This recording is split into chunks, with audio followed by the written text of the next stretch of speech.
हाय दोस्तों, इस MCQ video के माध्यम से मैं आशु कुमार आप सभी का हार्दिक रूप से स्वागत करता हूं।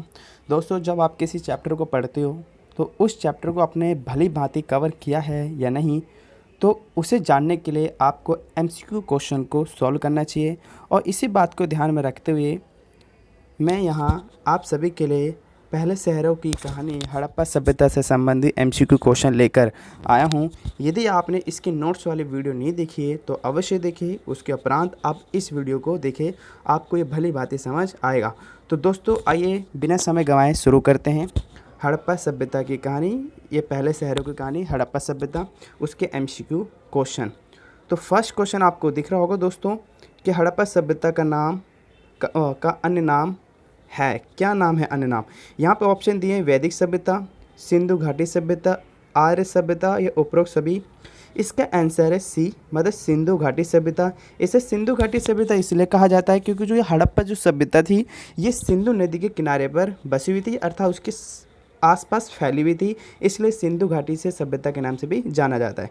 सेकंड क्वेश्चन है, निम्न में से कौन सा जानवर हड़प्पा सभ्यता अतः हड़प्पाई लोगों का पालतू जानवर नहीं था।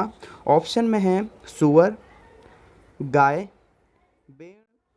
भेड़ बकरी और भैंस। तो मैं आपको बताना चाहता हूँ इसका आंसर है बी। वहाँ पे गाय के कोई भी साक्ष्य नहीं मिले हैं, मतलब कोई भी हड्डियाँ नहीं मिली है। तो इस बात से हम सहमत हो सकते हैं कि वहाँ के लोग गाय जैसे जानवर का पालन पोषण अर्थात पाला नहीं करते थे। नेक्स्ट क्वेश्चन देखते हैं। नेक्स्ट क्वेश्चन जो है वो है हड़प्पा स्थलों से निम्न प्रजाति के पशु की हड्डियां मिली है। आपको पता है कि यहाँ पे जो ऑप्शन दे रखे हैं इन ऑप्शन में से कौन से जानवर है जिनकी वहाँ पर हड्डियां पाई गई है।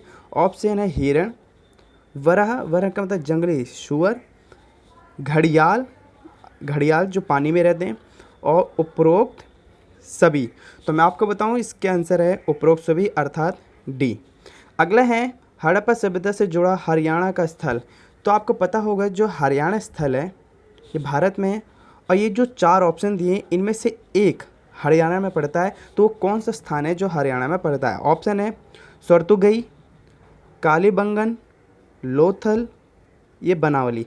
तो दोस्तों मैं आपको बताना चाहता हूँ जो सोरतुगई है ये आपका अफ़गानिस्तान में पड़ता है, कालीबंगन जो है ये राजस्थान में पड़ता है, और जो लोथल है ये गुजरात में पड़ता है, जबकि जो बनावली है ये हरियाणा में पड़ता है। इसलिए इसका राइट आंसर डी है। नेक्स्ट क्वेश्चन देखते हैं। सरतुगई नामक इस हड़प्पा स्थल किस देश में है, इसकी चर्चा मैंने ऊपर की थी अभी। भारत में, पाकिस्तान में, अफ़गानिस्तान में, इनमें से कोई नहीं। तो दोस्तों इसका आंसर है अफ़गानिस्तान। 6 क्वेश्चन देखते हैं। गुजरात के किस हड़प्पा स्थल पर जलाशय मिले हैं। जलाशय मतलब जहाँ पे जल को संग्रहण किया जाता था, इकट्ठा किया जाता था, उसे हम जलाशय कहते हैं। ऑप्शन आपके सामने है आमरी, धोलावीरा, कालीबंगन, ये लोथल। तो दोस्तों इसका जो राइट आंसर है वो धोलावीरा है जो गुजरात में पड़ता है।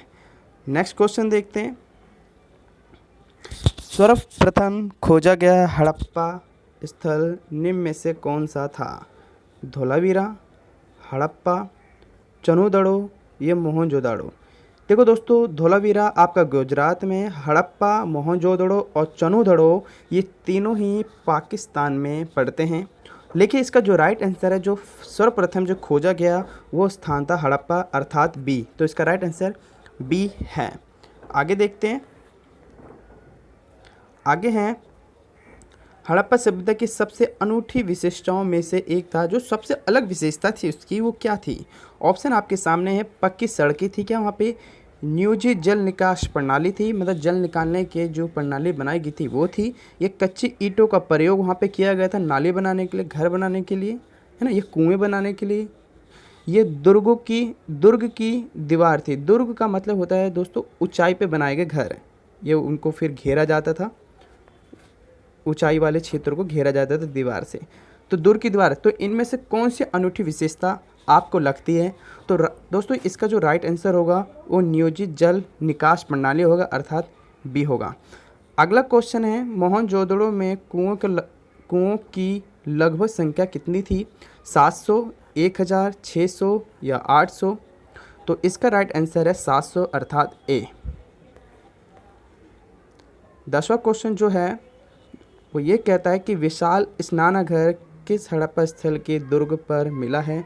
स्नानागार का मतलब होता है दोस्तों स्विमिंग पूल एक तरह से, और जो विशाल रूप से हड़प्पा सभ्यता में पाया गया एक बहुत बड़ा था, वो कौन से स्थान पर मिला है? कालीबंगन में जो राजस्थान में पड़ता है, धोलावीरा में जो गुजरात में पड़ता है, हड़प्पा में जो पाकिस्तान में पड़ता है, या मोहनजोदड़ो में जो पाकिस्तान में पड़ता है? तो इसका राइट आंसर है मोहनजोदड़ो, वहाँ पे विशाल स्नानागार मिला है, इसकी खोज की गई है अर्थात, इसलिए इसका आंसर डी है। अगला क्वेश्चन है मिस्र के विशाल पिरामिड क्या थे? जो मिस्र एक देश है उसके जो पिरामिड थे वो क्या थे? आपके सामने ऑप्शन है अनाज गोदाम, राजकीय संग्रहालय, राजकीय समाधान, ये सामान्य समाधान। समाधान का मतलब है दोस्तों जब मरने के बाद जो कब्र बनाई जाती है उसे हम समाधान कहते हैं, समाधान पद्धति ऐसे कुछ कहा जाता है। राज के मतलब राजा ये राज्य परिवार से बनने वाले समाधान जो कब्र बनाए जाते हैं वो थी। तो दोस्तों इसका राइट आंसर है राजकीय समाधान, मतलब राजा के परिवार से संबंधित जब कोई सदस्य मरता था तो उसके जो पिरामिड अर्थात जो कब्र बनाई जाती थी वो विशाल पिरामिड से संबंधित थी, इसलिए इसका राइट आंसर सी है। आगे देखते हैं। अगला है फ्यांस से बने लघुपात निम्न में से किस हड़प्पा स्थल से नहीं मिले हैं? ऑप्शन है कालीबंगन, हड़प्पा, मोहनजोदड़ो, उपरोक्त अर्थात इनमें से कोई नहीं। तो दोस्तों मैं आपको बताना चाहता हूँ कि कालीबंगन में फ्यांस से बने लघुपात्र के साक्ष्य नहीं मिले हैं, जबकि मोहनजोदड़ो मिले हैं और हड़प्पा में भी मिल चुके हैं। आगे देखते हैं। हड़प्पा सभ्यता में मनके बनाने के लिए किस पत्थर का प्रयोग होता था? तो नेस्पर, स्फटिक, कार्नेलियंस या उपरोक्त सभी? दोस्तों ये सभी ही ये पत्थर हैं जो मनके बनाए जाते थे। ऊपर जो मैंने आपको फ्यांस बताया था ये वहाँ पे महंगा पदार्थ था, बहुत महंगा पदार्थ था। फ्यांस बहुत मुश्किल से मिलता था और इससे बनने वाली चीज़ें महंगी होती थी। और यहाँ पे जो नेस्पर है, कार्नेलियंस है, स्फटिक है, इन सभी से मनके बनाए जाते थे। एक प्रकार से मनके बनाने के एक प्रकार से आभूषण आप कह सकते हो, आभूषण का भाग था और उपरोक्त सभी से बनाए जाते थे, इसलिए इसका राइट आंसर डी है। आगे देखते हैं।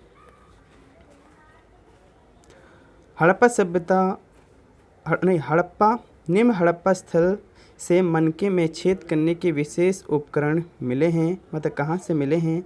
ये आपके सामने ऑप्शन है लोथल, चन्हुदड़ो, धोलावीरा, ये उपरोक्त सभी। तो आपको पता है कि लोथल धोलावीरा तो गुजरात में है और चन्हुदड़ो पाकिस्तान में है। तो ये जो छेद करने के जो विशेष उपकरण मिले हैं मनके में, ये उपरोक्त सभी हर जगह मिले हैं, अर्थात डी इसका राइट आंसर है। अगला है हड़प्पा वासी सोना कहाँ से प्राप्त करते थे? जो हड़प्पे लोग थे वो सोने का प्रयोग करते थे, तो सोने की प्राप्ति कहाँ से करते थे? छोटा नागपुर पठार से, ये हिमाचल क्षेत्र से, दक्षिण भारत से या मध्य भारत से? तो इसका बताऊं आपको आंसर, तो उसका आंसर सी है, दक्षिण भारत से करते थे, कर्नाटक केरल के साइड से। आगे देखते हैं। हड़प्पा वासियों के लिए कौन सा स्थान तांबे का स्रोत था? मतलब तांबे वो कहाँ से लाते थे? ऑप्शन है खेतड़ी जो राजस्थान में पड़ता है, अगला आंध्र प्रदेश, अगला है कोलार कर्नाटक में पड़ता है, अगला कलूर जो कर्नाटक में पड़ता है। तो मैं आपको बताऊं इसका आंसर फर्स्ट है, मतलब खेतड़ी राजस्थान में मिलता था। इसके अलावा हड़प्पे जो लोग थे वो ओमान से, अफ़गानिस्तान से भी तांबे को प्राप्त करते थे। आगे देखते हैं। अगला है हड़प्पा सभ्यता के निम्न में से किस प्राचीन सभ्यता से व्यापारिक संबंध थे? आपको बताना है कि जो हड़प्पा वासी थे वो किन सभ्यता से अपने व्यापार करते थे। तो ऑप्शन आपके सामने मेसोपोटामिया की सभ्यता, चीन की सभ्यता, आर्य सभ्यता या उपरोक्त सभी। तो जो मेसोपोटामिया की जो सभ्यता थी ये हड़प्पा सभ्यता के समकालीन थी, और आर्य सभ्यता थी ये हड़प्पा सभ्यता का जब अंत हुआ उसके बाद ये सभ्यता आई, ठीक है। और चीन सभ्यता तो बहुत ही दूर थी, तो इसलिए इसका जो राइट आंसर होगा मेसोपोटामिया की सभ्यता। वो इस सभ्यता में जो लोग थे उनसे ये व्यापारी संबंध बनाया करते थे, इसलिए इसका राइट आंसर ए है। आगे देखते हैं, हड़प्पा लिपि में चिन्हों की लगभग संख्या कितनी है। जो हड़प्पाई लिपि थी उनमें जो चिन्ह पाए गए उसकी संख्या कितनी थी। 250 से 300, केवल 26, ये 375 से 400, ये केवल 200। तो अगर आपने मेरे अगर आपने मेरी नोट्स वाली वीडियो देखी होगी तो उसमें मैंने इन सब के आंसर बता रखे हैं, तो इसका राइट आंसर सी है। आगे बढ़ते हैं दोस्तों,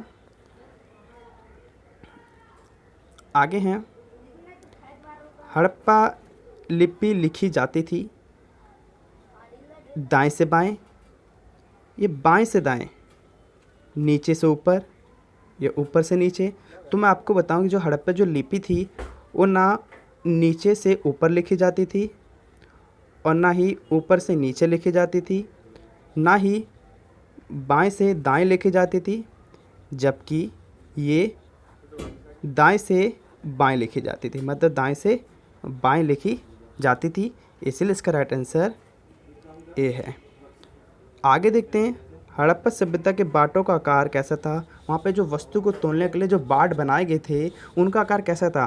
शंखाकार था, घनाकार था, गोल था या आयतकार था, मतलब रेक्टेंगुलर टाइप का था। तो मैं आपको बताऊँ घनाकार था, तो इसलिए इसका राइट आंसर बी है। तो दोस्तों इस वीडियो में इतनी, मिलते हैं अगली नेक्स्ट वीडियो हड़प्पा की। वीडियो देखने के लिए धन्यवाद।